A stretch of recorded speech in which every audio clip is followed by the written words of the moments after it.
vamos falar com a investigadora e professora Maria João Raminhos Duarte, 53 anos, casada, 2 filhos, sobre a sua obra e sobre os temas que investiga e que são de importância aqui para a nossa cidade.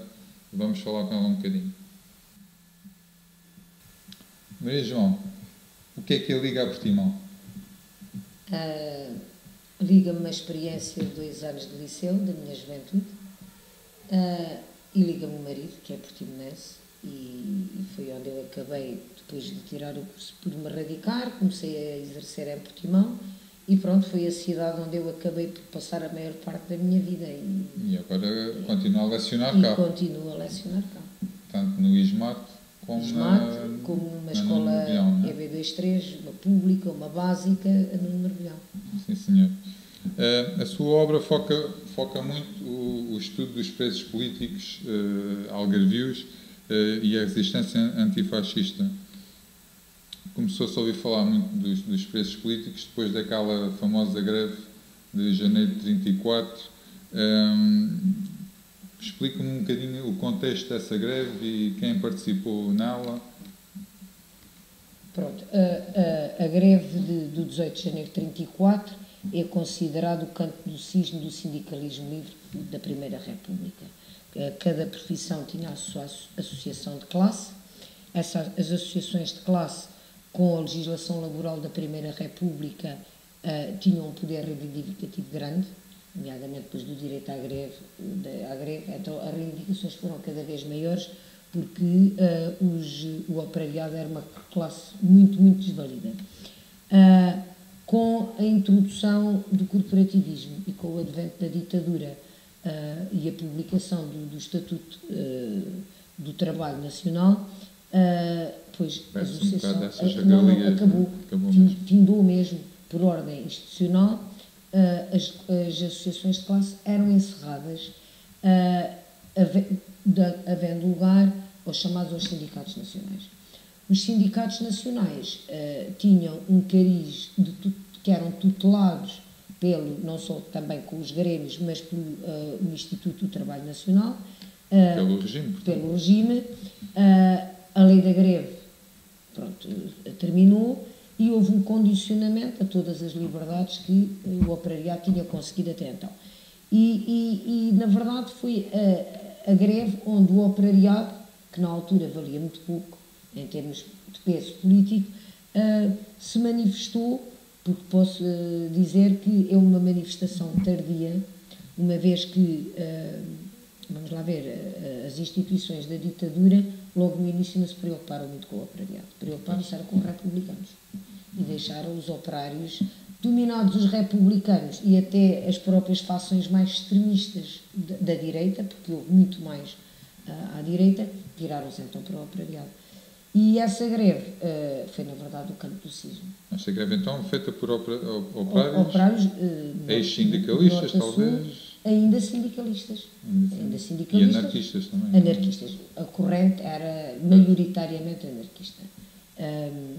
Tivemos aqui no Algarve os Poentes Silves, que foi esquecido durante anos e anos. Se você falar com investigadores acerca da greve de janeiro de 1934, toda a gente fala na Marinha Grande. Só. A Marinha Grande foi o apogeu. E eu estou convencida que a única greve geral que houve foi em Silves. Porque acabou por abarcar não só as grandes indústrias, como eram as cortiças, as conservas, mas as próprias, as moagens, os pequenos têxteis, as fábricas de panos, etc. E por isso é que Silves teve um número tão elevado de presos políticos. Aqui em Portimão foi... Portanto, isso foi uma das repercussões, foi a prisão de muitos deles. Exatamente. E vão inaugurar, vamos lá ver, as grandes levas das deportações, que já tinham começado na Primeira República, mas que no Estado Novo vão inaugurar. Digo pela sua pergunta que me tinha feito daquele questionário, da coincidência entre o Forte de São João Batista e do Tarrafal, eles não são cronologicamente coincidentes. O Tarrafal surge depois, em 36. Em 36, com a revolta dos marinheiros. Exatamente, na Armada. Deixam alguns Angra do Heroísmo, deixam alguns, trazem alguns de Angra do Heroísmo para o Tarrafal e vão inaugurar E porquê Angra do Heroísmo quando haviam o Aljube, o Peniche? Não, é assim. É por ser mais longe, era um castigo maior?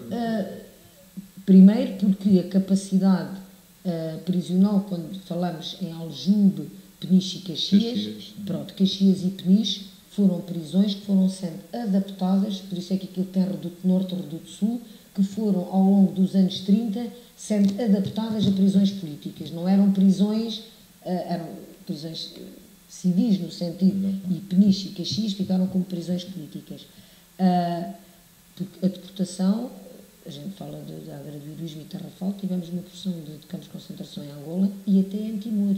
Não sei se vocês sabem, em Timor havia um campo de concentração, que é o campo de concentração de Oiacusi, onde os presos eram levados, e mesmo na Primeira República, e eram mesmo desterrados, tipo porta aberta do bar. Mas aí o critério também era político? Políticos, sim, geralmente anarquistas, sabe que os anarquistas tinham aquela facção ligada às bombas e chamados bombistas. Isso durou até ao PREC. E então, pronto, o desterro, por exemplo, em Timor, posso dizer que correu muito bem a muita gente, porque eram desterrados para Timor, deixavam-nos lá, não havia mais nada, não havia para onde fugir, era só ilhas. Portanto, faziam a vida lá. E faziam uma vida. Temos o exemplo aqui de Stomberg, daquela família Carrascalão, que hoje em dia é uma família importantíssima, com alguma riqueza avultada, que foram para Timor deportados. Penso que nos anos 30. Eles foram na altura do retiro. Originários de Lagoa? De Stomberg. De Stomberg, família Carrascalão, foram como deportados. 2 irmãos. Portanto, pelo que me disse há bocado, Angra do Heroísmo não era uma passagem para o Tarrafal. Era... Não era uma passagem para o Tarrafal. Começou a ser uma escala depois para o Tarrafal. Ou quando o barco ia para o Tarrafal deixava lá coisas, ou quando regressava, às vezes, quando no final de cumprimento de penas, acabavam por trazer os presos. E suponho que havia muita violência, não é? Muita violência. Que castigos é que eram... Olha, é assim... eu entrevistei muitos tarrafalistas, creio que só há um vivo, que é o Francisco Miguel, que é aquele eminente do PS, aquele velhote que tem alguns livros de memórias publicados, e na verdade o Tarrafal ficou conhecido como o campo da morte lenta por alguma razão. Eu identifiquei, creio que 40 e tal falecimentos, um só algarvio faleceu, de Lagos, mas era uma coisa desumana, porque quando eles chegam, o campo não está construído, eles levaram umas barracas de lona, aquilo apodreceu tudo e eram farrapos, era completamente proibido ferver em água, eles bebiam água em Quinandá. Depois vinha o tempo das chuvas, faziam aquela doença biliosa, começavam a urinar sangue, começavam a vomitar, ficavam amarelos. Aliás, o médico de lá era conhecido por ser fazia tipo experiências quase. Exatamente, um assassino. Verdade, sim. E dois diretores algarvios foram terríveis. Terríveis, dois dos piores diretores eram algarvios. Um deles diziam mesmo que tinha sido gaseado. O nome gaseado tem a ver com o ser gaseado na Primeira Guerra Mundial, por isso fica maluco. Então o termo algarvio, ele é gaseado, tem a ver com o gás da Primeira Guerra Mundial. E eram mesmo desumanos. Mas houve um médico que foi para lá parar. E esse médico ainda ninguém fez a homenagem de vida, que é alentejano de Beja, que era o Dr. Manuel dos Reis, e que salvou muitas vidas. O que fazia os caixões era de Silves, que é do José Correia Pires, que tem um livro de memórias. E é engraçado, também ninguém sabe, ou poucas pessoas sabem, que a taça da Liga, que é a taça Cândido Oliveira, o Cândido Oliveira foi parar ao Tarrafal, porque foi descoberto como espião dos serviços britânicos contra a Alemanha. Sabe que Lisboa, isto ainda não está muito bem estudado, mas Lisboa e Portimão... Isso era um corrupio de espiões. E Portimão também. Portimão, o Hotel Bela Vista era um coito de espiões, mas um coito de espiões. E os representantes aqui da família Feu, aliás, vejam, Hitler tinha um cônsul na Praia da Rocha, onde a bandeira estava hasteada, e quando Hitler morreu, Portimão pôs a bandeira à meia haste e a elite de Portimão foi apresentar as condolências. Por isso, aquele núcleo Lisboa, Cascais, Estoril era espionagem pura e dura, e aqui na Praia da Rocha também, com a parte do Júdice Fialho anglófila e aqui a parte dos peus toda germanófila. Sim, senhor. E os presos, para se defenderem um pouco dessas condições, eles tinham algum tipo de organização entre eles contra os carcereiros? Bom, vamos lá ver. Houve sempre organizações... Isto digo porque, sendo eles maioritariamente sindicalistas, ou foram, depois transportavam esse tipo de organização para dentro? Transportavam e digo-lhe mais. Em todas as prisões, e eu ainda a mim mesma me pergunto como, houve inclusivamente a redação de jornais. Você sabe, por exemplo, o Militão Ribeiro, que morreu por inanação, escreveu um jornal com o seu próprio sangue e deixou o seu testamento ali, escrito, nas folhitas, que eu não sei onde é. Quem é esse? Militão Ribeiro, tem uma figura preeminente do Partido Comunista Português, até há uma figura que... pensei que era alguém de Portimão. Não daqui.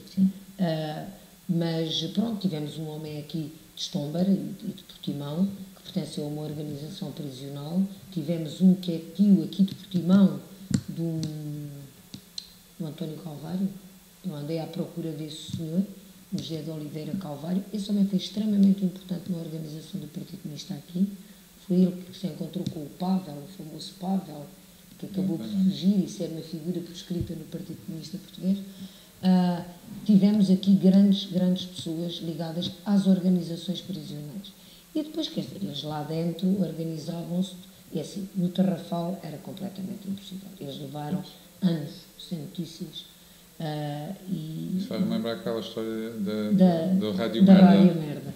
A Rádio Merda, pronto, é o cúmulo da tristeza e da sofreguidão que eles tinham por notícias. Imagino o que é apanhar um papel cheio de excrementos, porque os guardas, pronto, onde eles limpavam e jogavam fora, e eles quando iam levar as latrinas para fazer os despejos, se encontravam um papel desse, colhiam. Para ver se conseguiam alguma depois notícia. À noite, com todos os cuidados, estavam a retirar, e às vezes, pronto, aquilo não era nada, era um anúncio, não era nada. Chamava-se a Rádio Merda exatamente pelo veículo de informação. Mas posso lhe dizer que a nível, por exemplo, de Caxias e Peniche, quando o preso entrava, havia mesmo em cada camarata, havia uma organização comunitária, porque havia presos que não tinham família, não tinham pasta de dentes, não tinham nada, e então havia a chamada comuna.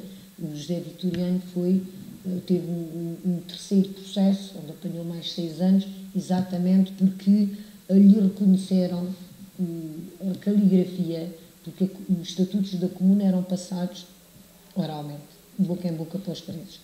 Até que, na década de 60, vieram muitos presos novos, estudantes, que é quando começa o movimento estudantil. Sim, 62. E essa malta, então, mas isso não está escrito para se passar, malta já diferente. E então o José Vitoriano passou, foi reconhecida a caligrafia por causa disso. Ficou lá mais 6 anos. Só voltando um bocadinho atrás e fazendo aqui só para enquadrar o Tarrafal. O Tarrafal abre em abril de 36. E essa revolta na Armada, na Marinha, dá-se em 36 em novembro. Exatamente. Enquadra só aqui essa revolta, só aqui... Pronto, essa revolta... Eu percebi comunistas ligados ao Partido Comunista. Ligados ao Partido Comunista. Essa revolta é uma revolta que... vamos lá ver, a sua ligação ainda, os motivos não são muito bem exatos. Porque é assim, hoje em dia, aquilo que se aceita como consensual é que, repare, em 36, a revolta é em outubro de 36, se não me engano, 36, estamos em plena Guerra Civil de Espanha, quando ela começa. E há a ideia que a Espanha republicana vai vencer. E a ideia era, se a Espanha republicana vencesse, o Estado Novo da ditadura portuguesa estaria completamente condicionada. Por isso, há um apoio da nossa ditadura aos nacionalistas espanhóis. E o apoio, muito desse apoio é feito aqui do Algarve, através do Sebastião Ramires, que era ministro do Salazar, do Comércio e da Indústria, que é de Vila Real de Santo António, por aqui do Feu, e porque esse Sebastião Ramires era muito amigo do Gil Robles. E há a ideia que houve uma ação concertada da Frente Popular Espanhola com uma frente aqui portuguesa, na qual essa revolta da Armada, esses barcos serviriam para sair e ir para a Espanha republicana. Exato. Levar os revoltosos para a Espanha republicana. A coisa correu muito mal. Foram parar quase todos ao Tarrafal. Foram parar quase todos ao Tarrafal. A coisa correu mesmo muito mal. Foram praticamente inaugurar, digamos, se é uma palavra que se pode usar nas instalações. E muitos foram deportados para Angola.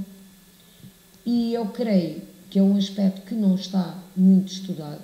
Muitos algarvios foram fuzilados ali em Badajoz. Porque, à medida que a Espanha nacionalista vai avançando, eles passam a fronteira clandestinamente. E a GNR metia-se serra adentro. Há fotografias de GNRs com espanhóis caçados aí e as pessoas que os abrigavam também.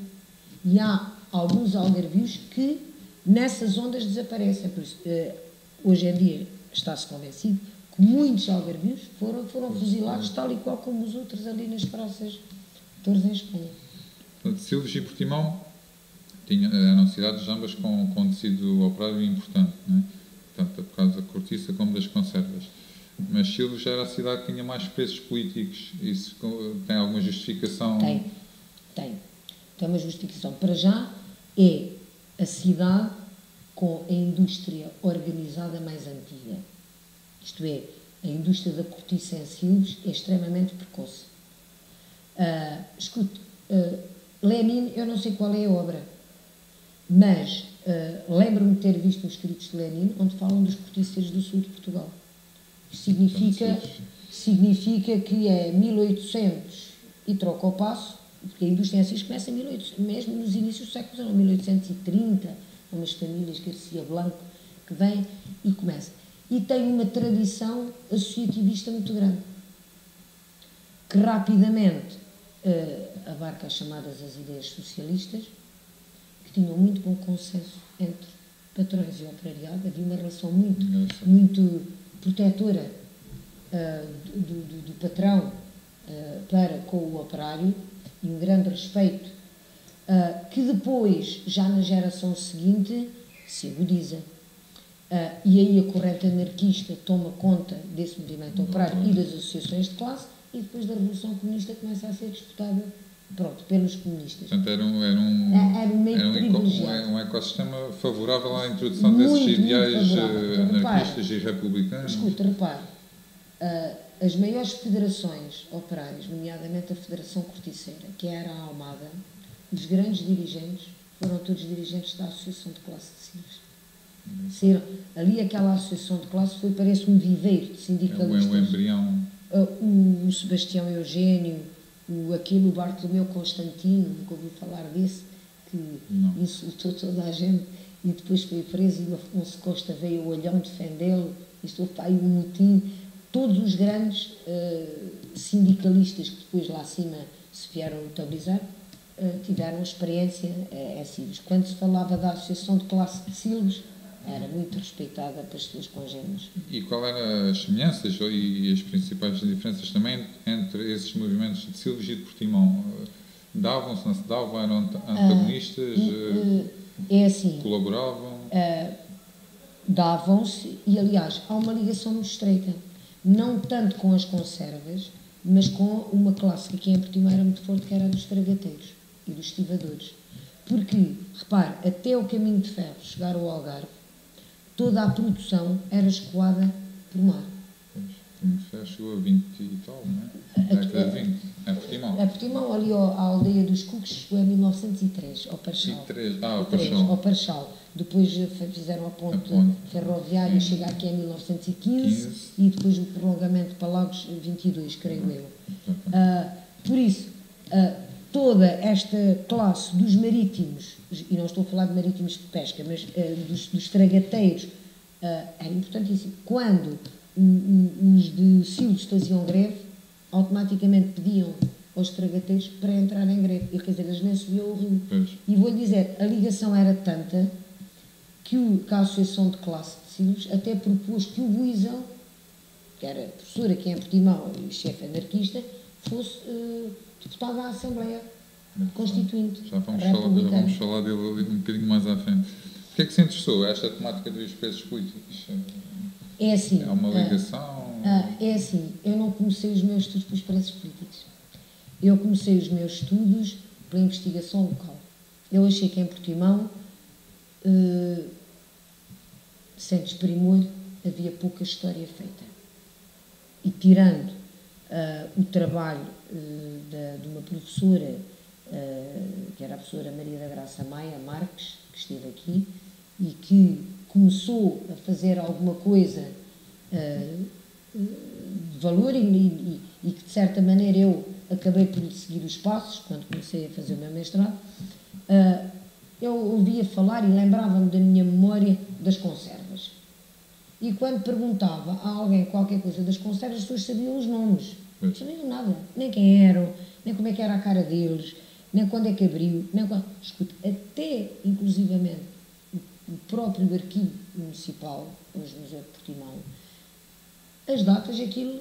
Estava muito misturado. Sabia-se que ia de São José, mas São Francisco, aquilo estava muito incipiente, os estudos estavam muito incipientes. E eu, na altura, eu fiz um mestrado em História Contemporânea, eu não fiz em História Local, fiz em História Contemporânea e pensei, bom, vou estudar o quê? Estou em Portimão, vou estudar isto, as conservas. E eu comecei exatamente por uma patronal. Eu estudo uma elite patronal, uma elite de patrões. Exatamente. E depois... No seu livro até faz uma pequena biografia desses patrões, claro, e depois estudando na patronal das conservas, tive que ir para o operariado, etc. Depois, quando prossegui os estudos para o doutoramento, o meu professor disse, agora vai estudar a oposição em Portimão. Vai continuar, já que abarcou o período da Primeira República até o Estado Novo, vai continuar. Mas a oposição já antifascista. Mas eu queria ir para Silves. Era uma dívida que eu tinha, porque foi a cidade onde os meus pais cresceram e onde eu passei a minha infância, e conheci muitas daquelas pessoas que foram presas, sabia quem eram. O meu pai foi o primeiro presidente da Câmara depois do 25 de Abril, e gostava, eu tinha aquele gosto de fazer Silves. Tive a consciência que foi um tema muito arriscado, porque está a ver, toda a gente, a partir daí, me conecta com oposição à ditadura, oposição ao Estado Novo, presos políticos. Mas pronto, eu especializo, o doutoramento nessa área obriga a um grande... Sim, mas não é só isso, também ligam à indústria conserveira. A um grande investimento. Não, mas saindo daqui de Portimão, os meus convites é sempre na área, é quase o que... Fernando Rosas, Pimentel, João Madeira, Maria João no Algarve. Quer dizer, parece o nosso núcleo de estudos. Porque eu vou-lhe dizer, o tema que eu queria estudar de início para o meu mestrado era um tema que eu ainda tenho na manga, que é o regionalismo algarvio. Ainda de lá voltar. Lá ver. Pronto, já introduziu aqui que um outro objeto de estudo que foi a indústria conserveira na primeira metade do século XX. Como é que era a economia da cidade de Portimão antes desse advento da indústria conserveira? Olha... Muito agrícola, presumo eu, não é? Mesmo com a indústria conserveira, Portimão nunca perdeu aquele cariz agrícola. E se nós formos estudar a população de Portimão... Agrícola, mas ligado àqueles frutos secos? Sim.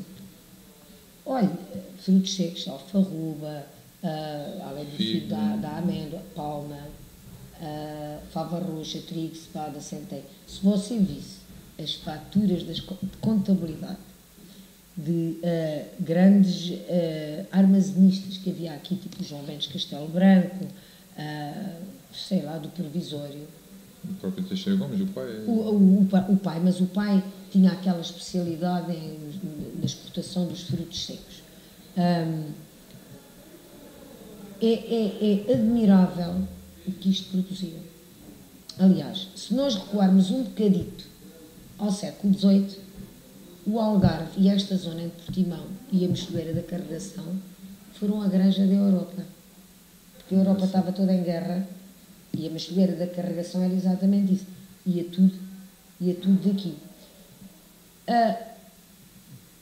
Essa fase que antecede o tal boom das conservas já com cariz industrial não foi uma fase menos rica. Foi uma fase extremamente produtiva e com fortunas aqui em Portimão de monta, de grande monta. Se calhar um dos maiores capitalistas nacionais foi o dono de todos estes, era o Eugênio de Almeida, de todos estes morgados da Argiboino, o homem quis fazer aqui uma revolução industrial agrícola, e que depois, pronto, acabou mais tarde o judiciário por comprar aquilo tudo. Mas... Fala aí dessa revolução industrial, um dos fatores que potenciou também isso, portanto, o advento das indústrias conserveiras, foi precisamente os barcos adaptarem as máquinas industriais, a máquina a vapor, aos barcos a partir daí. Sim. Só se pode falar de indústria conserveira como deve ser, de indústria mesmo já com caráter industrial, depois da invenção do cerco a vapor. Pois. Porque até lá, eu penso que a indústria aqui se reduzia à própria refumagem do peixe. Pois, já havia o peixe seco, a salga, ou os molhos, ou os fritos, os fritos, que fritavam o peixe, e ainda não era. A partir do momento em que eles têm o cerco a vapor e que utilizam aquela rede, chamado cerco à valenciana, e fazem a rede, bom, aí então a quantidade de capturas era tal que isto rapidamente, e depois houve capitalistas aqui com muito dinheiro.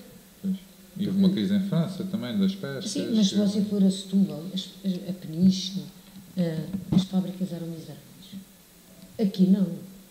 Aqui a fábrica do Júdice Fialho, isto é, agora, se houver alguém, temos para mostrar, por exemplo, um museu. Nesta altura, era a fábrica de São José e a litografia. A litografia do Júdice Fialho era qualquer coisa de único na Península Ibérica. Sabe onde é que foram parar essas máquinas? Parte delas. Mas estão aqui no museu. Poucas. A Cooperativa Árvore do Porto é que comprou essa maquinaria. E ainda bem. Mas estão expostas ao... olha, eu não sei. Em tempos, no tempo do professor Palhinha, elas estiveram expostas. Eu também não sei o que é que foi feito a essa cooperativa. Mas ainda bem, porque senão elas tinham desaparecido e tinham e assim, essas estarão em algum lado. No entanto, havia uma série de condicionantes. Lembro o Rio não era, tinha muitos bancos de areia, sim. Né? Havia falta de mão de obra na cidade também, para as fábricas, havia essa dificuldade. Faltava a tal ponte para o Parchal, né? para fazer a ligação. E pode-se dizer que as primeiras grandes obras públicas em Portimão foram pagas do bolso do Júdice Fialho. Ele é que mandava fazer. Aliás, outro assunto... O caminho para a Rocha, por exemplo, né? Ali pelo Estormal. O caminho, até lhe vou dizer uma coisa, eu estou sempre a dizer aqui aos alunos, vocês deviam estudar isto, deviam estudar aquilo.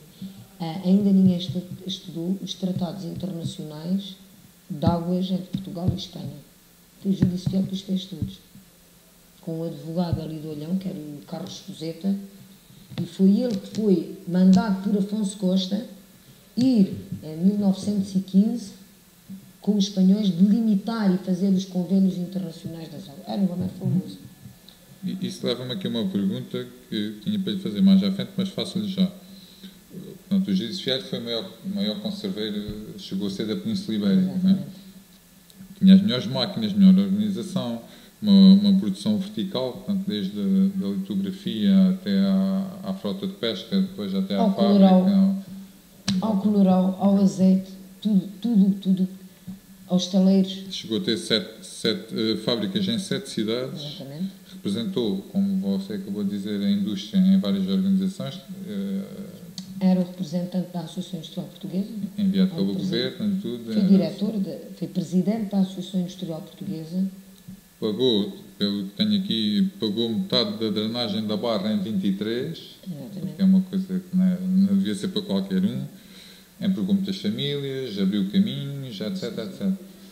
Pode-se dizer que, ou pode ser comparado a Manuel Teixeira Gomes como uma personagem das mais importantes, ou a mais importante da história de Portimão, ou pelo menos da história mais recente. Olha, é assim, eu relativamente... Se bem que menos reconhecido, pelo menos fora de Portimão. Eu relativamente a Manuel Teixeira Gomes tenho uma opinião muito pessoal. E, por muito que isto não agrada a quem gosta de enaltecer, que é sempre o perigo da história local, percebe?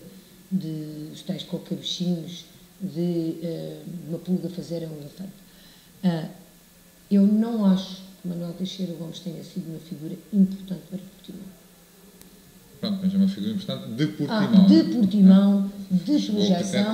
Não, na literatura. Eu estou, aquilo que estamos a falar, por exemplo, Júdice Fialho foi uma pessoa extremamente importante para Portimão. Fez muito mais pela cidade. Para Portimão. Embora Manuel Teixeira Gomes tenha elevado, digamos assim, a cidade. Mas isso é um ato, puramente administrativo, com o Presidente da República, não é?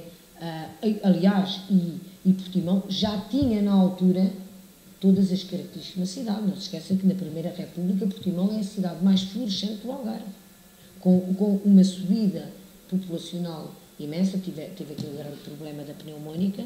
Isso faz uma outra pergunta, que há bocado estava a dizer que faltava a mão de obra, porque houve um grande êxodo do campo para a cidade, para virem trabalhar para as fábricas. Exatamente. Mas, nomeadamente mulheres.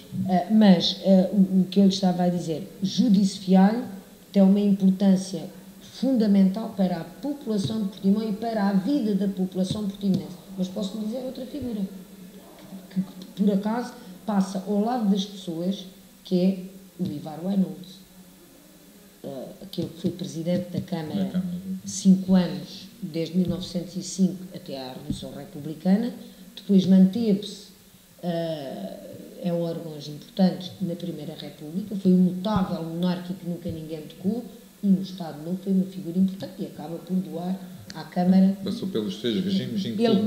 Exatamente, uma figura fundamental para a população de Portimão. Também muito pouco conhecida. Muito pouco conhecida. E não sei se sabe, ele doou o edifício da Câmara com uma condição: fosse uma casa da cultura. Não sei se ele terá herdeiros, se ele fosse herdeira, iria à procura da doação. Pelo menos ia pôr em causa a cultura. O Ivar Reynolds foi uma figura fantástica, e posso lhe dizer que deveu-se à gestão do Ivar Reynolds a largueza que o poder republicano teve aqui em Portimão. Porque quando houve a Primeira República aqui em Portimão, os cofres estavam cheios, não havia dívidas, havia um superávit na gestão portimonense enorme. Foi um gestor, aliás, ele era E depois esse poder republicano em Portimão de alguma forma influenciou a chegada do Manuel Teixeira Gomes a presidente, ou acha que isso deve-se simplesmente às características pessoais? Às características, escute, eu penso que se deve mais à vida que ele teve enquanto um homem de elite. Porque, repare, o Manuel Teixeira Gomes, desde pequeno, vai para os seminários, vai para Coimbra. Ele acompanha, é o grande companheiro ainda de João Deus era já muito velho, ele acompanha aquela boémia toda, porque o Manuel Teixeira Gomes é um boémio. No Porto, ele vai lidar, e anda ali de faculdade em faculdade, não terminando nada, interessado noutras coisas, literatura, arte, onde é que nem deu um milhão de dronho, este tipo de... Mas ele acaba por conviver, escute, ele é colega com os José Rávez. O José Rávez foi quem proclamou a Revolução Republicana em Lisboa. Sampaio Bruno é o maior republicano do Porto, unha com carne. Pois. Percebe?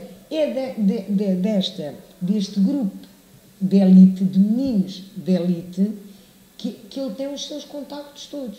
E depois, quando o pai, muito aborrecido com ele, porque ele não acabava nada, ele corta a mesada e ele próprio diz, cansou-se de apanhar beatas do chão e de viver com pouco, ele acede e vai trabalhar com o pai. E a partir daí, pronto, o pai era cônsul de Itália, aqui em Portimão, foi cônsul da Bélgica. Ele, de um momento para o outro, ele toma o lugar do pai e ele percorre a Europa e lida com as pessoas mais ricas. E ele tinha uma coisa, é isso que eu acho muito engraçado na personagem de Manuel Teixeira Gomes, e digo, estou convencida que esse é o grande mérito dele como político. Ninguém tinha sabido gerir tão bem aqueles anos conturbados, 23, 25, do que ele. Porque ele era, na verdade, um sedutor. Ele era um homem de um trato, de uma fineza, de uma delicadeza, com um humor muito refinado e depois cheio de pergaminhos. Culto.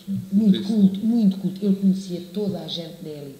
E quando o grande problema foi este, quando há a Revolução Republicana, o grande problema era a Inglaterra. Porque o rei depois, Dom Manuel... quem ele tinha grandes afinidades. Ora, Dom Manuel exilou-se em Inglaterra. Com o ministro de Dom Carlos, que tinha sido assassinado, e agora o ministro do jovem rei, que era o Marquês de Sobral. O Marquês de Sobral dominava a política em Inglaterra. Era amigo pessoal do rei. E então o grande problema da jovem República Portuguesa no mar de monarquias europeias era como é que vamos convencer os velhos aliados a aceitarem isto, especialmente estando o rei lá e o Marquês de Sobral lá. E então começaram a pensar quem é que teria envergadura para aquilo. E pensaram, bom, o único fulano que na verdade se move à vontade naqueles meios todos e que pode fascinar é aquilo. E essa é a razão, não tanto uma razão republicana. Exato, entende? Não tanto, porque o Manuel Teixeira Gomes era republicano. Eu vou-lhe dizer, uma das características mais republicanas do Manuel Teixeira Gomes é o ateísmo.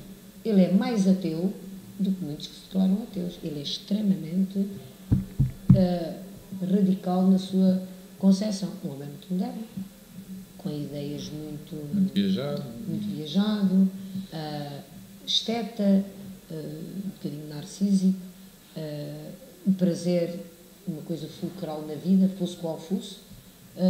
Um homem muito, muito, muito interessante. Agora, eu volto à pergunta que me colocou. É certo que vai projetar muito o nome de Portimão. Não é? Porque Portimão, ele tem o amor é pelo mar. O mar é essencial em toda a obra dele e em toda a vida dele. E Portimão, pronto, ele vai levar, por Manuel Teixeira Gomes vem muita gente, e muita gente conhece Portimão, mas que se tenha sentido que a obra, o percurso, a vida influenciaram decisivamente a vida dos portimonenses, eu considero que é um eufemismo. Pois, isso fez mais pelo desenvolvimento da própria cidade. Voltando aqui um bocadinho atrás, aquele êxodo das pessoas que vieram do campo para as cidades, para as fábricas, isso hoje em dia ainda acontece, portanto aconteceu na altura com certeza.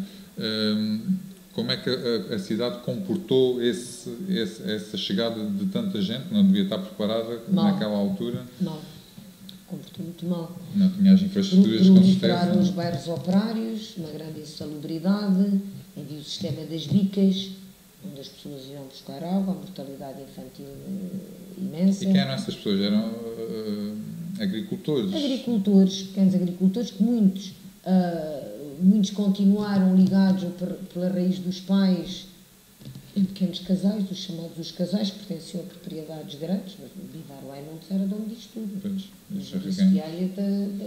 idem.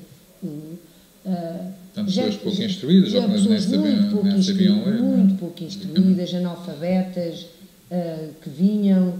É engraçado porque é um êxodo rural muito levado pelas mulheres. Pois, temos não só dos fumeiros, mas depois nos próprios fumeiros, estou a falar saem do almanchar para o fumeiro e também para as fábricas. Veja-se que em Sines a indústria é tipicamente masculina. Pois. Ao passo que aqui é uma indústria diferente. Inclusivamente algumas crianças que trabalhavam, quando digo crianças, Sim. 12 anos e às vezes menos. 6 anos. Pois. 6 anos. E quando o apito tocava, iam embrulhadas num chile, as primeiras descrições das fábricas, elas estão dentro das caixas do peixe enquanto estão a tirar as vísceras. Não havia esgotos nas fábricas, era assim. A indústria conserveira depois faz, como também já se falou, faz surgir aqui uma série de industriais que se tornam a elite da cidade, não é verdade?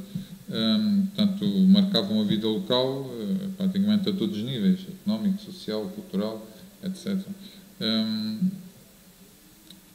Pessoas que passaram pelos 3 regimes, já me falou aqui do judiciário, mas havia mais um ou dois importantes. O FEU, como é que o FEU veio para cá? Uma família espanhola? Mas o FEU, pronto, é assim.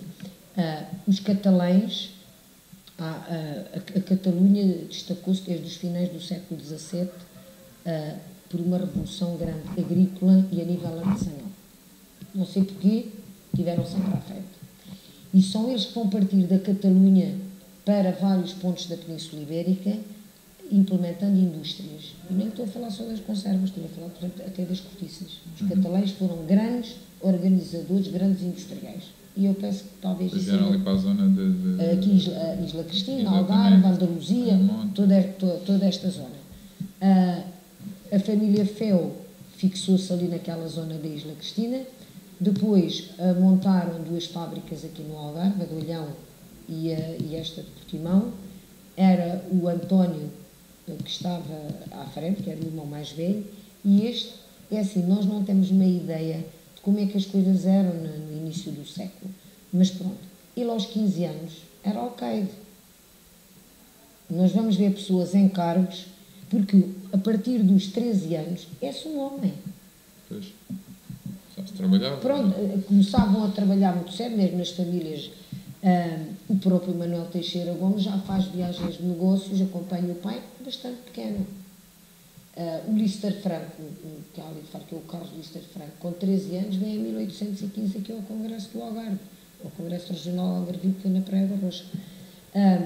E penso que o Caetano Feu estaria a gerir as fábricas ali da Ayamonte e da Cristina quando o irmão morre.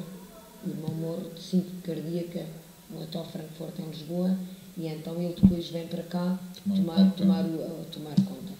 E pronto, e fez um excelente trabalho. E a ele se deve, ao Caetano Feu se deve, todo o lado social do corporativismo da ditadura. Porque ele tinha mesmo essa parte paternalista das cantinas, da proteção na doença, porque é assim, bairro operário, os bairros operários, até as próprias reformas, ele é o primeiro a dar reformas aos operários, porque é assim, quando se estuda o corporativismo na ditadura, há uma tendência a falar só da falta de liberdade, da falta do condicionamento operário, das arbitrariedades, da facilidade com que se podia despedir. Isso é tudo verdade. Mas já há outra parte. Mas ao outro lado, o corporativismo também impediu que os industriais fizessem aquilo que lhes dava na gana, nomeadamente em trabalho de mulheres, em exploração de crianças, em cumprimento de horário.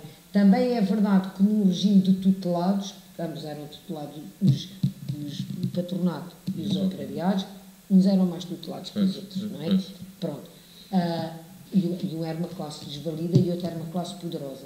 Mas o corporativismo, na verdade, teve essa preocupação. E o Caetano Feu, claro, é aquele tipo de patrão que não admite que um operário se lhe contraponha. Aliás, ele manda despedir. Ele despede o seu capataz, o seu homem, o seu braço direito.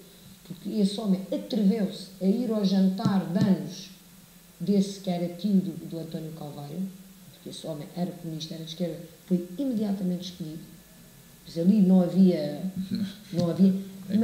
mas por outro lado, pronto, tinha aquele... Tinha uma consciência social. Humanitária. Eu até entrevistei operários que se queixavam, que os maridos viam e que batiam às crianças, e ele intervinha pessoalmente, ele ia até com ele e dizia, olha, tu, pronto. Portanto, no fundo foram esses dois, Caetano Feu e o Júdice Fialho foram os maiores. Há um grande que é o Severo Ramos. O Severo Ramos também foi muito grande. Acabou por não deixar filhos. Fez depois, a Severo Ramos teve a Severo Ramos que era só dele.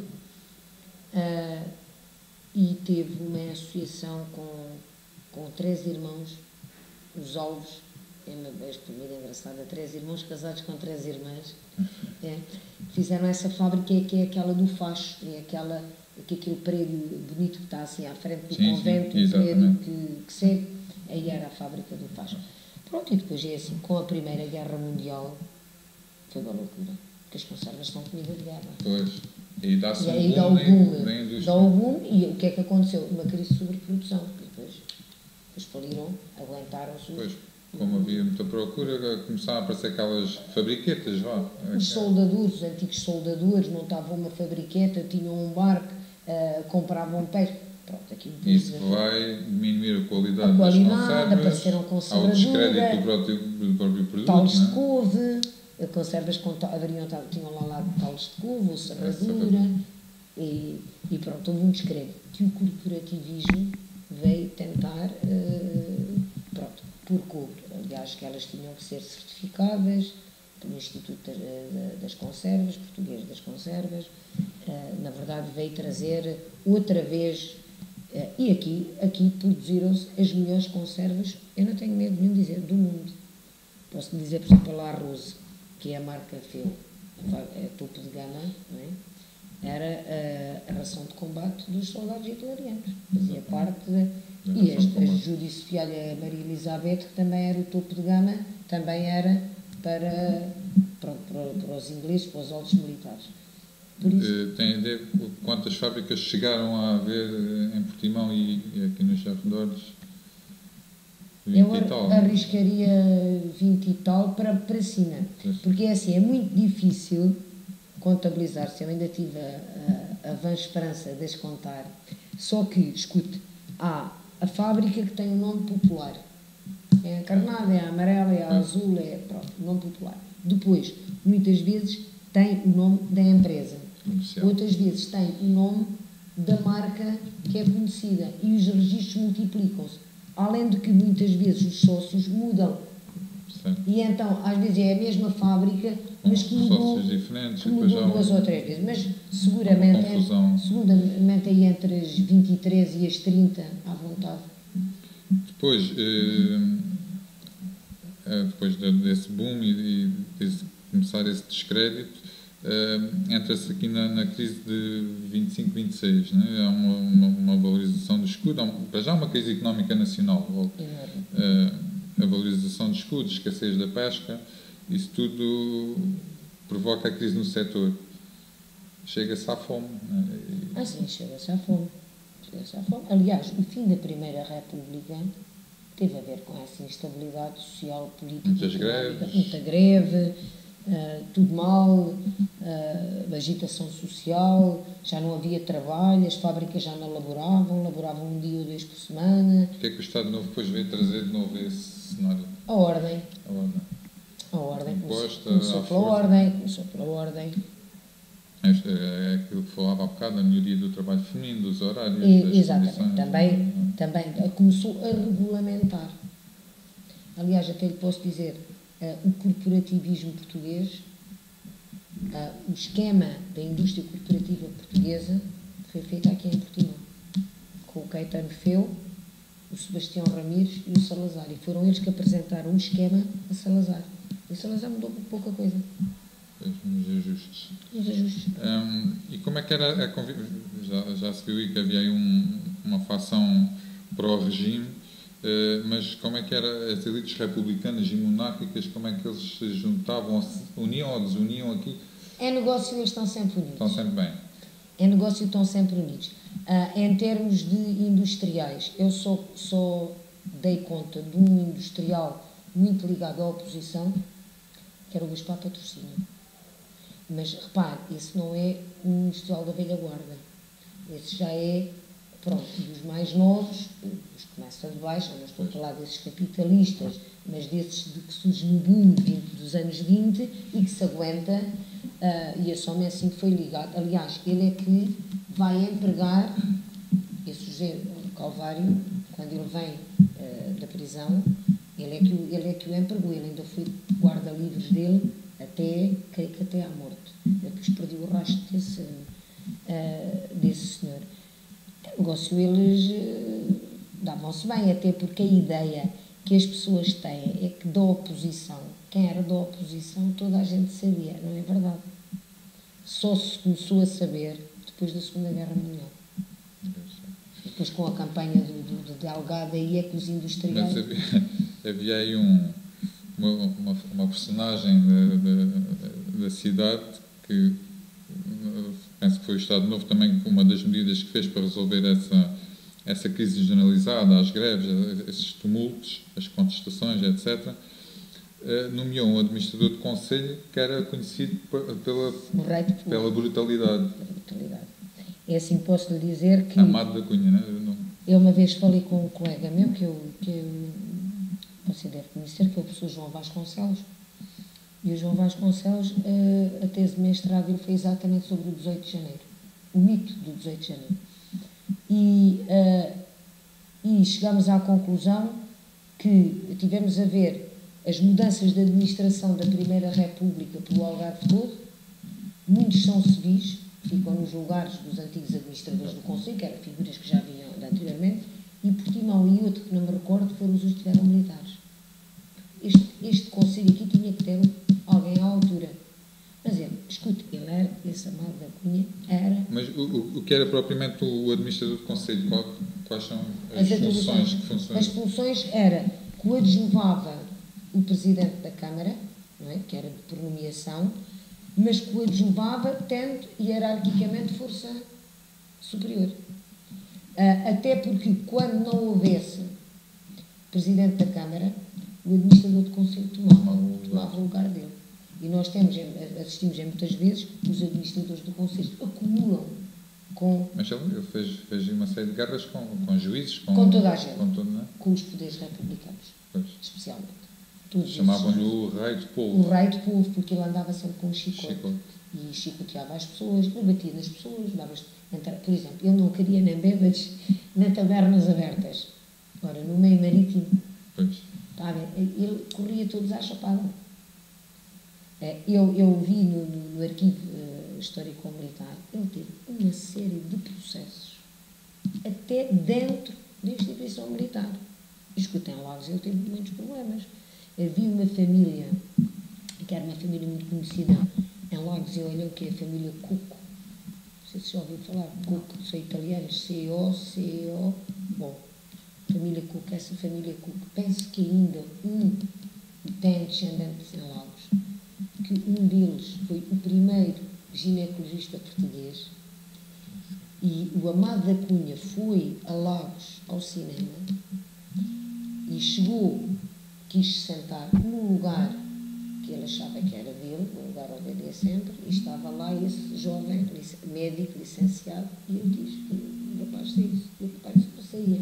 E em pleno cinema houve assim uma sessão de pancadaria, por isso era uma pessoa... Eu acho que ele resolvia tudo à pancada. Sim, mas escute com uma autoridade terrível, porque ele ainda por cima, escute, ele foi dos homens... Ele fez frente a magistrados e juízes. É assim, quando há um golpe militar de 28 de maio, que acaba com a Primeira República, há duas figuras importantes. Um é o Leonel Vieira, parte aqui também de Lagos, e o outro é ele. São os dois que comandaram a revolta do Algarve, que se foi juntar lá em cima, a menos cabeçadas, e hoje revoltou-se. Por isso, ele tem um poder quase ilimitado. E não há quem contradissesse o senhor. Ele depois, eu sei que ele foi para... Ele conseguiu pôr alguma ordem, o que é certo, não é? Alguma, muita. Ele conseguiu pôr muita ordem. Mas a fricção era tanta, até com os notáveis locais, que ele foi afastado E penso que ele foi para Sines. E eu uma vez falei com um investigador que diz que aquilo em Sines foi o mesmo. Foi-se vingar daquilo ter sido afastado. Outra figura incontornável foi José Luís, falámos já um bocadinho. O anarquista. Portanto, que apesar de ser de boas famílias, era um antissistema completo. Era a ovelha negra da família. Tem escritos muito interessantes, em pé nos jornais. Os jornais, eu estou cansada. Qual era a profissão dele? Era professor, exatamente. Tinha um colégio, dava gramática, mas professor daqueles que ainda entrevistei várias alunas e alunos, perfilava-os, quando não soubessem os advérbios todos, era pancadaria da reguada. A ideia que o pessoal de agora acha que os republicanos, os velhos anarquistas, que isto era comum, estão completamente enganados, porque aquilo era tudo gente da mesma cepa. E então até entrevistei uma aluna que foi a Lelis, da família Lelis, que era a avó de uma colega nossa, a Sofia, a Shirley por acaso conheceu, a Sofia, a avó da Sofia, que morava aqui em Portugal, foi aluna do Luizão. E então, lembra-te, o colégio também foi decaindo. Foi decaindo porque as ausências dele, porque ele chegava a Portimão, iam esperar lá ao Parchal, à aldeia dos Cucos. Vinham atrás dele com os grandes cânticos, mas ele chegava ali ao lado da casa e fazia outro discurso, então que aparece outra vez. E então o afastamento dele do colégio também preocupava... Ele depois esteve ligado a um famoso complô. Os pais. Pois, mas o complô ele foi erradamente porque era o irmão. E o irmão ainda teve preso. O irmão era monárquico. O Jerónimo era monárquico. Porque aquilo era uma família de gente monárquica, ligada aos monárquicos. Ele é que... Desviou-se um bocadinho da linha familiar. Ele é que transviou. Mas era uma figura muito panfletária, muito anarquista. Sabe que os anarquistas tinham um respeito muito grande por outro tipo de educação, as escolas modernas, aquilo, como é que se chama? Mas dá uma ideia, pelo que li, que ele convivia bem na cidade. Não era uma pessoa... Não, era uma pessoa respeitável. Talvez por ser de família que não, era... Sim, os professores, os médicos, os farmacêuticos, faziam também parte já de uma elite, e ele era bem aceito, e sabe que a figura do professor era uma figura muito respeitada. Também, aquilo vai chegar a uma altura em que a própria elite do regime de Portimão vai fazer uma escola privada. Pois. Sabe onde é que foi? Não. Aqui onde estamos no Ismato, para quem está a ouvir. Que era o Liceu Nacional Infante Salles. Foi a primeira grande escola privada, o primeiro liceu de Portimão foi aqui. Isso reporta-me aqui outra pergunta, que o Estado Novo lançou, digamos assim, algumas obras de monta aqui em Portimão, além do liceu, o bairro Operário, o asilo, o hospital, a Junta Autónoma de Portos, se não me engano, sim. Os bombeiros. Portanto, algumas dessas obras eram reivindicações já dessa elite. Portanto, essa elite teve algum peso para que isso acontecesse ou não? Isso era uma obra do regime? Não, digo, Portimão nós assistimos a 3 vagas de grandes obras. A primeira grande vaga foram aquelas fundas, as necessárias, que foi a Ponte de Portimão. 1915? Não, estou-lhe a falar da Ponte de Madeira, a Ponte Rodoviária, que é tudo do tempo da monarquia constitucional, e do Fontes Pereira de Mel, que investiram bastante aqui. Depois, o mercado de peixe, aquele mercado que havia lá abaixo, em 1907, as primeiras obras locais, pronto, tudo isso é monarquia constitucional. Depois, na República, tivemos obras grandes, nomeadamente a tal construção da ponte, do Arado, a construção do mercado municipal, que era aquele que era em frente da igreja do colégio, o Matadouro, etc. E depois o Estado Novo vai ter uma série de obras que eram, no sentido, como é que posso dizer, menores, mas necessárias à afirmação da cidade, e que os industriais é que mandavam em todas as instituições. Pois, era aí que eu queria perceber se eles tiveram algum... Toda, porque eles estão na Câmara, estão no Conselho Municipal, no Grêmio, as chamadas as forças vivas da cidade, eles ocupam tudo, a Associação Comercial e Industrial, por isso eles vão fazer as obras que entendem completamente ser necessárias. Os bombeiros, os portos, o próprio jardim, aquele jardim lá abaixo, aquele jardim 1º de dezembro, que é feito pelo Amado da Cunha, a sopa dos pobres, uma porção de escolas primárias, e esse liceu tipicamente nacionalista, porque a única escola que havia aqui privada era a do Luz, ali do Luz ele era muito para a frente. Exatamente. Fugindo aqui um bocadinho à cidade e às conservas, a Praia da Rocha. Começa uma fama da Praia da Rocha aí, anos 20, antes. Mas as grandes famílias começam a comprar as casas e terrenos nessa altura, penso eu. Antes, um bocadinho antes. A Praia da Rocha começa em finais do século XIX para o XX. No início do século XX já temos as famílias com os chamados chalés, até há uma coleção de fotografias de chalés lindíssimos, o chalé Luís, o chalé Negrão, o chalé Bivar, os chalés. Depois do congresso, o primeiro congresso do Algarvia em 1915, que foi na Praia da Rocha, dá-se na verdade um boom, e depois o que vai acontecer é que nos anos 30, aqui é que você vê a diferença das elites. Dentro do regime, a diferença das elites é assim. Você tinha o casino. Pavilhão Avenida, não? Não, tinha o casino. O casino era Bivar. O casino é tipicamente da nobreza e da velha fidalguia. Dos portimonenses que viam muito mal, por exemplo, a chegada do feu. Porque feu, o que é feu? Feu vem da palavra feio em Espanha. Feu não tem título, não tem nobreza. E o feu arrastava com ele muita gente aqui da Andaluzia que começou a descobrir isto e vinha ver isto. E gostava muito disto. Ora, essa gente não era muito bem-vinda no casino. Era gente de dinheiro novo. Isso do dinheiro novo sempre fez um bocadinho de cominchão ao dinheiro antigo. A quem já cá estava. Ao dinheiro antigo.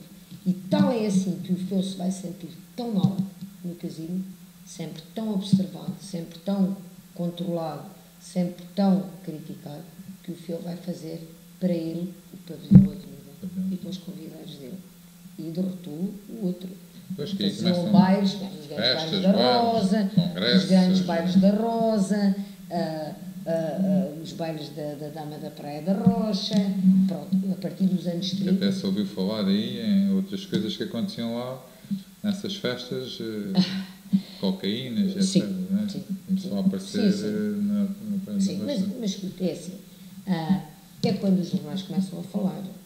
Isso é quando os jornais começam a falar. Porque eu estou convencida que Portimão, desde os finais do século XIX, que isso aqui era bastante conhecido, porque a nossa ligação é toda França e Inglaterra, por causa das conservas, frutos secos, pronto, tudo isso. Você não se esqueça que no princípio dos anos 20 em Paris havia as casas de ópio.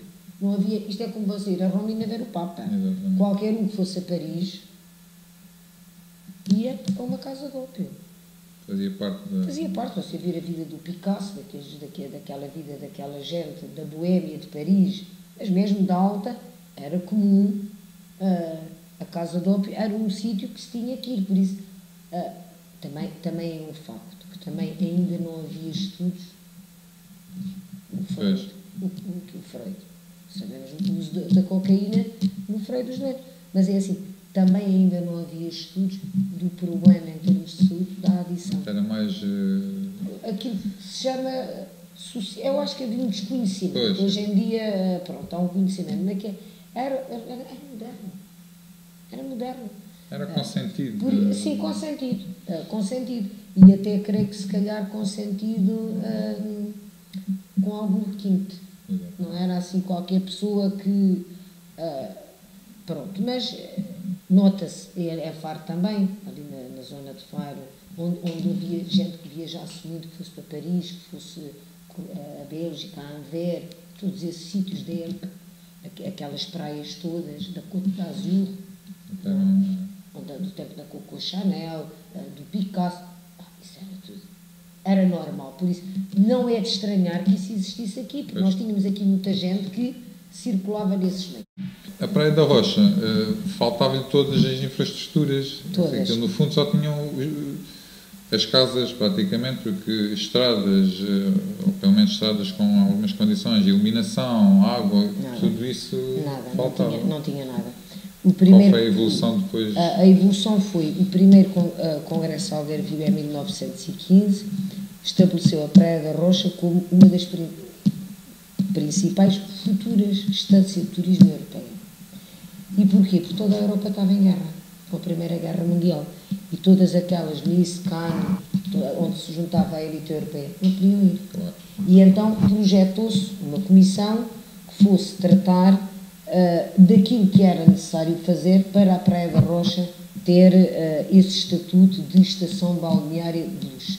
Foram feitos uma porção de estudos e, em termos de clima, ela batia recordes de todas as outras estâncias.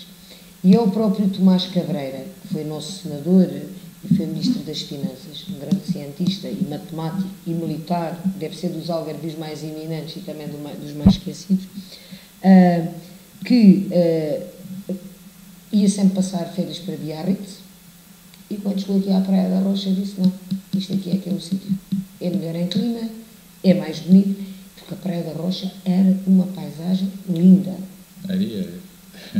Bom, está muito diferente. Pois, acredito que sim. Se você olhar agora e for àquela zona que se chama a Praia do Alemão, sim. e você ver os Mandarães, que essa zona é lindíssima. Não, mas a Praia da Rocha era toda assim. Isso era tudo assim, quase que não havia praia. Pois, porque para quem não sabe, o areal era muito mais pequeno. Havia a parte que não tem areal, por isso é que é a Praia da Rocha. Aquilo era tudo assim. E as pessoas conheciam os carreiros onde é que havia zonas de praia. Por isso é que as praias têm todos os nomes. Exatamente. Está a perceber? A Praia do Criança, a Praia disto, a Praia daquilo. E era, na verdade, lindíssimo. E a ideia foi fazer uma comissão de estética, estamos a falar em 1918, e fazer-se o primeiro grande hotel para receber os turistas. E o primeiro hotel chamava-se Hotel Infante Salles, fizeram-se os caboclos, exatamente onde está hoje o Hotel Algarve. Só que, para ser inaugurado, o congresso foi em 1915, para ser inaugurado em 1918. O próximo congresso já com esse hotel, O que é que acontece? A pneumónica. E a pneumónica aqui foi devastadora. O Algarve foi devastadora. Na zona de Portimão e da Praia da Rocha, foi o Tomás Cabreira morreu de pneumónica. E era ele que estava à frente desse plano. Estava ele, estava o Bivar, estava o Judício Fialho, pronto, capitalistas. Mas ele era o mentor. Era o mentor porque ele era presidente da primeira associação de turismo que houve em Portugal, que era a Sociedade de Propaganda de Portugal, que só tinha investido num sítio, Cascais e ali a zona do Estoril. Só. E mais umas coisitas a norte, mas estamos a falar disso em Termas. Zona de Termas. Zona de praia, havia ali Cascais, Estoril, e queria pôr aqui. Depois, com a morte dele, com a morte dele, com a pneumónica, aquilo parou muito. Quem é que ficou à frente disso? Também um magnata que veio para cá, foi quem construiu o Hotel Bela Vista, o Magalhães Barros. Ele constrói em plena pneumónica, é inaugurado o Sidónio Pais, vem e fica no Hotel Bela Vista, mas depois da guerra começam os conflitos entre os terrenos, conflitos de interesses. Os conflitos de interesses. E a coisa até vai andando. Chegou a haver um plano de desenvolvimento. Em 36, que deu polémica, que a Câmara até chegou a cair. Houve substituição de variações, porque aí, repare, já era uma luta entre as pessoas da elite do poder. E então houve um engenheiro, que foi o engenheiro Bivar Velho da Costa, creio eu, que fez um plano de desenvolvimento. E esse homem tem esta ideia. A Praia da Rocha só será alguma coisa se tudo o que estiver na parte sul da Tomás Cabreira, porque a Tomás Cabreira era piso terra batida. e chamava-se A Marginal. E só depois da morte do Tomás Cabreira, e creio que foi, ele morreu em 18, creio que só em 21 é que deram o nome da rua da Tomás Cabreira à Marginal. E o plano era tudo o que estava a sul, arrasar, virar a Praia da Rocha para o mar. Repare que a Praia da Rocha não está virada para o mar. Sim, aquelas casas mais antigas. Não, só ali na zona do casino e depois do Hotel Algarve é que você tem aquele espaço vazio. Mas para cá você tem de um lado e do outro. O que significava, e a casa do Bivar tinha sido feita por Raulino, sabe qual é a casa? Está a ver o Hotel da Rocha? Estou. Em casa, à frente não tem uma casa enorme. Sim. O arquiteto dessa casa é Raulino, que foi Bivar e depois comprada pelos condes da Covilhã. O Bela Vista, também ia à vida, e tudo o que tivesse ali, daquele lado, iria tudo. Portanto, foi mexer com quem não devia. E então a coisa complicou-se bastante. E pronto, depois o que houve foi comissões de iniciativa por causa de festas, as tais festas de Santa Catarina, que na Primeira República tinham parado totalmente por causa da aversão dos republicanos aos santos e às santas e à Igreja, reavivaram bastante. E depois foi-se fazendo, estendendo a rede de água, estendendo a rede de eletricidade, estendendo os telefones, mas teve sempre um crescimento muito pouco planeado. Porque cada vez que falavam em plano, o plano teve à consideração, ninguém o lia, ninguém aparecia. Foi montada a primeira pedra do tal plano, creio que ficaram pela primeira pedra. Ficou no impasse. E ficou tudo no impasse. Depois, no fim, já nos anos 40, há a grande remodelação do Hotel da Rocha, porque no tempo da Primeira República havia um hotel, era o Hotel Viola. Depois há o Hotel da Rocha, transforma-se no Grande Hotel da Rocha, e aí os casamentos, quem era das elites, a elite do Algarve vinha à Praia da Rocha. A elite das famílias de Faro vinha à Praia da Rocha. E pronto, e depois na década de 70, creio que foi, e à volta da década de 70, o Hotel Algarve deve ter surgido para aí em 72. O Hotel Algarve foi o grande hotel. Em dois de referência. Pronto, e depois no 25 de abril sabe-se o que é que aconteceu, aquelas vivendas mais bonitas que havia ali na Marginal, os chalés, entretanto, foram transformadas em vivendas, as vivendas deram lugar a prédios e aquilo que a gente hoje vê. A Praia da Rocha é aquilo. Portimão foi sendo desenvolvido um bocadinho de arrasto com a indústria conserveira, não é? E depois de arrasto com o turismo. E depois de arrasto com o turismo, exatamente. Não houve uma visão estratégica de planeamento, foi por arrasto, cresceu, de acordo àquilo que trazia dinheiro. O Estado Novo deu algum empurrão, digamos assim, que isto, quer dizer, houve ali um desenvolvimento urbanístico um bocado caótico, não é? E havia algumas multas, poucas. As multas... Há coisas que nunca mudam, não é? Sim, mas as multas mais visíveis eram as dos fatos de banho. Era? Se o fato de banho fosse mais curto, se fosse mais decotado, esse era mais o problema do que propriamente das casas. Sim, mas quer dizer, esgotos, insalubridade, água, isso era tudo uma coisa... Houve muito pouco investimento. Houve ainda uma escola primária,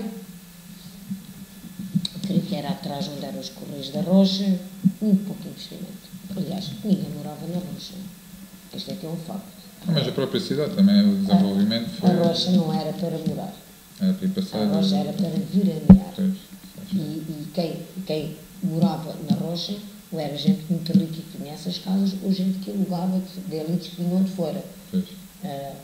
Os portimonenses iam para a Rocha de Farnel e abrigavam-se lá debaixo das rochas, iam ao Berbigão, iam apanhar. Esta era a maneira que eles usavam a praia, e não a Praia da Rocha como localidade em si, era a praia. Voltando a si, as suas origens, disse-me já que de Silves, mas nasceu na Beira, em Moçambique. O meu pai foi abrir o Hospital da Beira, o meu pai era químico e pronto, foi esse o acaso, minha mãe foi com ele, meu irmão nasceu a Lourenço Marques, eu depois nasci na Beira, mas vim pequena, com 2 anos, o meu avô tinha farmácias em Silves, depois o meu avô morreu e então os meus pais regressaram. E pronto, eu passei a minha infância em Silves. Mas pode-se dizer que vem de uma família burguesa. Burguesa no sentido vamos lá ver, da pequena burguesia. Pronto. Não é da burguesia...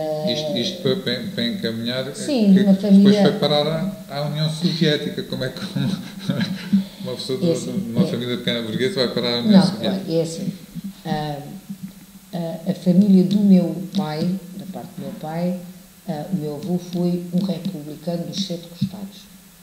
Eu fui, seja o presidente administrador do Conselho de Silves, fui presidente de Silves, no tempo da Primeira República. Era o que lhe posso dizer, um notável republicano. Pronto, é Silves. E depois chegou a ser oposicionista? Depois continuou. Ele era secretário da Câmara, foi exonerado. Eu penso que ele nunca foi tocado, ele nunca foi preso. Pronto, relatos da PIDE, perseguido e visto. O meu pai, quando acabou a Faculdade de Ciências, foi convidado para assistente, não pôde. O meu tio, que foi médico, não pôde exercer nos hospitais civis. Pronto, era uma família muito marcada pela oposição ao salazarismo. Quando houve o 25 de Abril, mas isto não quer dizer que eu tinha a noção, mas de qualquer coisa, mas não do quê, porque esta ideia de falarmos da oposição e que toda a gente sabia, toda a gente... Não era bem assim. Não era assim. Eu lembro-me de haver alguma preocupação do meu pai com alguns livros, tenho vaga memória dos livros, o Jorge Amado, o Steinbeck, pronto, aqueles livros, tira dali, o põe dali, o próprio diretor da escola, que era o Dr. Mialha, de vez em quando passava lá para a farmácia, Eduardo, isto está feito, significava que a PIDE andava por Silves. Como é que com 16 anos vai parar? É bolseira, né? Vai como bolseira de tradução, não tem nada a ver com isto. Não. Vai para a União Soviética, como é que isso é? Não, olha, o destino. Não tem aqui nenhuma conspiração, nem nenhuma... Isto foi assim, eu estudei no Colégio de Freiras, que ainda tem mais essa anacronismo, não é? Os meus pais trabalhavam muito e eu fui para um colégio do Alto em Faro, que era o colégio da elite do Algarve das meninas no colégio feminino. Quando acabei o 5º ano, o antigo 9º ano, vim para o Liceu de Portimão. Fiz 2 anos, o 6º e o 7º ano, e depois, isto era plena revolução, eu apanhei o Liceu de Portimão em plena revolução. Comissão, greves, assembleias gerais, RGAs, pronto, foi uma altura muito, muito conturbada. Depois eu acabei o 7º ano e concorri a bolsas. E tinha, não sei que idade é que você tem, mas se tiver a minha, tem 40, pronto, é muito mais novo do que eu. Nessa fase, aquela ânsia, Portugal era isto, não era mais nada. Aquela ânsia de saber que estava lá fora, aquela ideia, a Rússia comunista, aquela ideia de tudo igual, aquela contra-ideia, comiam crianças, davam injeções atrás da orelha, como é que era? Aquilo, pronto. E eu disse... Em vez de me ter medo... Não, eu queria ir. Não, eu queria ir. E queria ir, não estou a dizer que queria ir ingenuamente. Eu queria ir ver, eu queria ir participar, eu queria ir a mais vermelha que os vermelhos. Nesse sentido, apesar de nem ser militante do Partido Comunista, nem dos estudantes comunistas... E isso em casa, como é que foi encarado?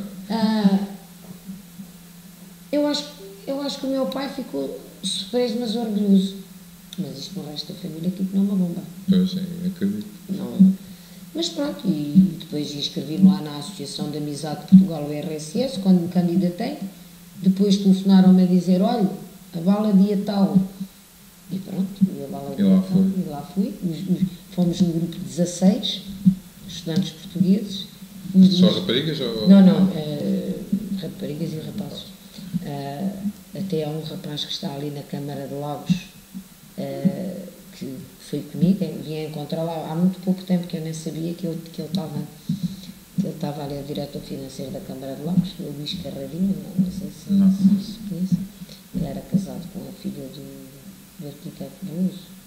Arquiteto Veloso é uma personagem conhecida. A filha foi estudante também lá, mas a filha foi depois. Depois eles conheceram-se lá, pronto, e casaram. E, portanto, você foi como bolseira de tradução, como é que vai parar a história? Quer dizer, é uma coisa não tem nada a ver. Eu depois fiquei lá 4 anos, depois desencantei. Entretanto, eu fiz amizade com uma rapariga filipina, que o pai era uma figura muito importante. Desculpa, desencantou-se com o próprio regime? Sim, com o regime. O modo de vida. Pronto, é um povo admirável. Eu conheci muitos como aquele que eu conheço nenhum. Desde cultura, desde civismo, cidadania, o apreço pela arte. Eu estou-me a reportar ao tempo que eu estava lá. Sim. Qualquer criança sabia distinguir uma ópera de uma opereta, punham eles primeiros, sabia quais eram o nível cultural. Isto anos 60. Não, eu regressei no ano dos Jogos Olímpicos, 1990. Eu fui em 76, e regressei no ano do Misha, do ursinho dos Jogos Olímpicos. E pronto, e essa minha colega, que o pai era uma pessoa muito importante nas Filipinas, disse, porquê que não vais para as Filipinas e vais lá trabalhar com o meu pai tem umas linhas aéreas e a gente vai, e fui, e pronto, ainda tive 2 anos nas Filipinas e depois regressei. Quando regressei a Portugal, o meu pai e os estudos, porque afinal eu tinha vindo e não tinha acabado, não tenho estudos. Bom, vou para Direito. A Direito, as vagas na Lusíada estavam cheias. Então, disse-me a senhora, escreva-se em História e daqui a um mês pede a transferência para Direito. Entrei em História. E fiquei, porque achei que era um curso que eu fazia sem estudar nada. Achou muito fácil. E foi. Eu fiz um curso, foi uma vida linda, não é? Uma vida linda. Eu já ter feito um curso superior, não é? Praticamente. Eu achei aquilo facílimo, não é? Pois é assim, não se compara o estudo no país de leste com o que nós cá damos em 4 anos no país de leste, damos num ano. Eu achava aquilo uma... E tirou da ideia o Direito? Não, quer dizer, como achei que aquilo era tão fácil e que eu fazia aquilo sem... E satisfazia o seu pai? E ficava satisfeita e tinha um grupo de colegas, uma turma muito engraçada, e eu assim, não, o pastor, meu pai ficou tristíssimo. Era professor e tal, pronto. E olha, acabei por tirar História. Sem nunca gostar muito de História, sou franca. É verdade, sem nunca gostar muito de História. Entretanto, depois, já no último ano de curso, casei, e o meu marido disse, vamos para Portimão. E eu disse, 1 ano à experiência. Já visto que a experiência resultou. Acabou por durar, a minha filha tem 25 anos, pronto, há 25 anos, depois comecei a dar aulas, fiquei numa escola, fiquei noutra, e até que eu senti que estava parada, completamente parada. Porque Portimão não é uma cidade que tenha muita coisa para oferecer. Entretanto, surgiu a oportunidade de fazer o mestrado com a Faculdade de Letras e aí pensei, e agora? Vou fazer. Investigação. Vou fazer. Se quer que lhe diga, há pessoas que sabem fazer um mestrado, eu nem sabia o que é que aquilo era. É verdade, eu nem sabia. Mas queria fazer qualquer coisa. Eu queria fazer qualquer coisa. E como para estudar nunca tive problemas e sempre me safei, sem muito esforço, eu assim, vou experimentar. E tive professores fabulosos. Eu tive o João Medina, que aterroriza as pessoas, e a mim também me aterrorizava. Tive o António Ventura, tive um grupo de professores. E então, quando chegou, gostei dos seminários, e agora a tese, o que é que se vai fazer? Eu não quero sair de Portimão, não é? Não podia estudar as conservas. Pronto. E aí quando começo a ler os jornais e começo a reviver, foi uma paixão. A investigação? Não, foi uma paixão. Escute, a minha tese de doutoramento tirou 5 anos da minha vida. O meu marido dizia assim, eu casei com uma mulher que está sempre a olhar para mim, estava a ler. E é uma coisa que não se limita a quando estamos a escrever. Eu estava a conduzir e estava a pensar, pronto, tinha descobrido, entrevistar. E digo uma coisa, para me verem feliz, falo isto com as minhas colegas, me dizem assim, quando vou a Lisboa, eu vou às compras, eu vou assim. Querem me ver feliz, ponham-me na Torre do Tombo ou na Biblioteca Nacional. Eu entro e está tudo ali à mão. Eu rio-me farto com as notícias, eu gosto de ver a publicidade, eu gosto de ver aqueles crimes passionais, tudo. Foi uma descoberta que eu nem sabia que gostava. E pronto, tenho pena de não ter uma vida para me dedicar só à investigação. Você tem uma série de obras que nós depois vamos mostrar. Tem alguma agora que esteja agora em processo de investigação? Não, é assim, porque eu cheguei a uma conclusão que tenho que pagar para investigar. Esta é a realidade do investigador que não está ligado a uma universidade. É quando se está ligado a um tipo pronto, isto aqui é um instituto e é uma universidade. Mas o curso de Direito não abriu. Está aprovado, não abre. Porquê? Não há alunos. Pois. Não havendo alunos, o centro de investigação está parado. Depois, quem é que está interessado? As câmaras não estão interessadas. As câmaras estão interessadas em António Carreira, em fogos de artifício, em investir o dinheiro naquilo que é efêmero, que é imediato, que lhes dá retorno. E o retorno imediato é votos. Ou algum benefício. Isto é um trabalho de longo curso. Isto é um trabalho de fogo. Isto é um trabalho de entrega. E repare, eu estou ligada a uma profissão de dar aulas numa pública, numa básica. Sou coordenadora de departamento, avalio colegas. Quer dizer, eu chego ao fim do dia e a minha disponibilidade é nenhuma. E vou-lhe dizer mais uma coisa que eu já disse que isto devia ser dito e devia ser publicado no jornal. Eu fui bolseira do Ministério da Educação. Para fazer a minha tese de doutoramento, entreguei o projeto e fui bolseira do Ministério da Educação. Sem a bolsa, também não tinha conseguido fazer isto. Os arquivos da PIB está tudo lá acima. Quando terminei, nos prazos, eu cumpri os prazos todos, entreguei a minha tese e voltei às aulas. Quando regressei às aulas, passado um ano, chamaram-me para ir defender a tese. Você acredita que para defender a tese eu tive que pôr um atestado e pedir a um médico amigo que me passasse um atestado? Porque não havia artigo nenhum legal que me cobrisse o dia de falta defender a minha tese, da qual fui bolseira do Ministério da Educação. Isto mostra o que é que este país valoriza a investigação. E se eu tenho um convite da Faculdade de Letras, da Faculdade do Porto, para ir fazer comunicações, eu meto dias de férias. Por isso quer dizer, por muito que eu goste... E lhe perguntar como é que estava o panorama da investigação? Está mal. Está respondido? Não, está mal. Está péssimo. A não ser aquelas pessoas que fazem investigação e que andam pendurados nos planos da Câmara, não é? A esmolar, a pedir não sei o quê. Eu não tenho esse hábito. Não tenho, nunca tive, e nem estou a referir a esta Câmara. Sim, em geral. Esta ou qualquer uma. Eu tenho um trabalho, apresento o trabalho.